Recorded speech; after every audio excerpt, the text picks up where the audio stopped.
We head now to the far north, where many communities sit near the top of the country's deprivation index. There, unemployment is high, household income is low. And a man who sees the health impacts of poverty says more must be done to protect what little money some households have. Of course, people often say stuff like that, but Dr. Lance O'Sullivan is going a step further, naming pokie machines as one really preventable cause of poverty that can simply and immediately be removed from the equation. In 2010, despite an overwhelming majority of submissions calling for greater restrictions on pokie machines, the Far North District Council eased controls. Now, Dr. O'Sullivan, who was named New Zealander of the Year in 2014, of course, says it's time controls were tightened in his community or the machines were simply gone for good. Look, I think we need to be a bit smarter about where we allow these things to be, these pokie machines. I'm not happy with the fact that they are in communities such as mine, where we can ill afford to have money going into these machines from households that can't afford to lose it.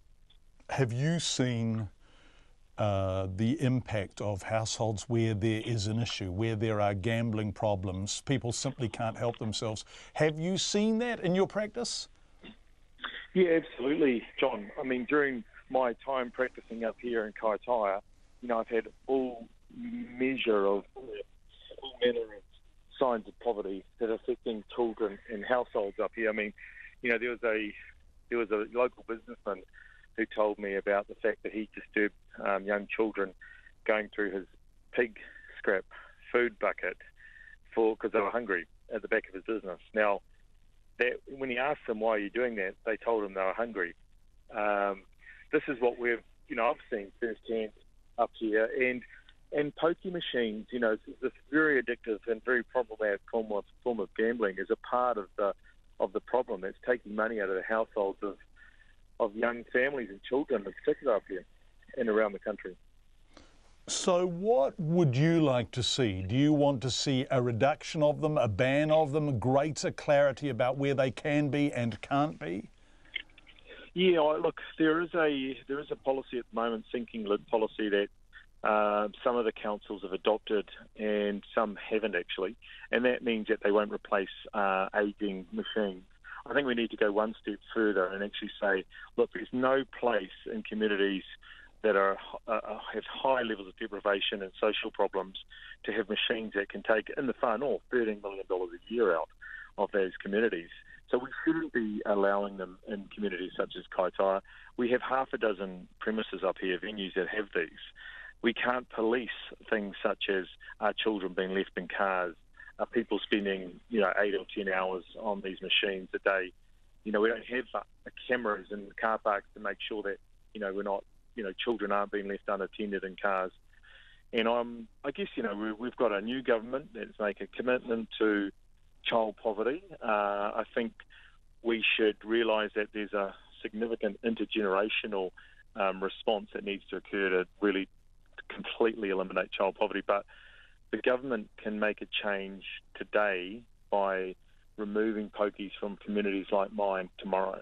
Let's look at some of the responses to that. Response number one might be, I guess, that is a very paternalistic kind of interventionist and somewhat condescending model, because not everyone who uses pokies is damaged by them. Not everyone who uses pokies loses money that they can't afford to lose. Not everyone who uses pokies spends 8 hours on them. So how do you get it right that you don't punish, is probably a slightly strong word, people who don't need protecting to protect people who do? Yeah, look, it's something that often gets asked, of me and some of my positions on things. But look, sometimes society, the country, just has to take a stand on some issues, and we've done it in other areas. We've done it around cigarettes and tobacco, where we said, look, it's just not healthy for people to be exposed to it, so we're going to limit where you can do this, and eventually we want to get rid of tobacco because we know how harmful it is. You and I have talked before about immunisations, John, and where I've said, that we should be prescriptive around what we do with immunisations in New Zealand, because we know the value of and the benefit this provides. So I don't think we should be afraid of showing courageous leadership and actually getting saying to society, look, when things such as pokie machines cause such harm in communities such as ours, we should be clear about our position on it.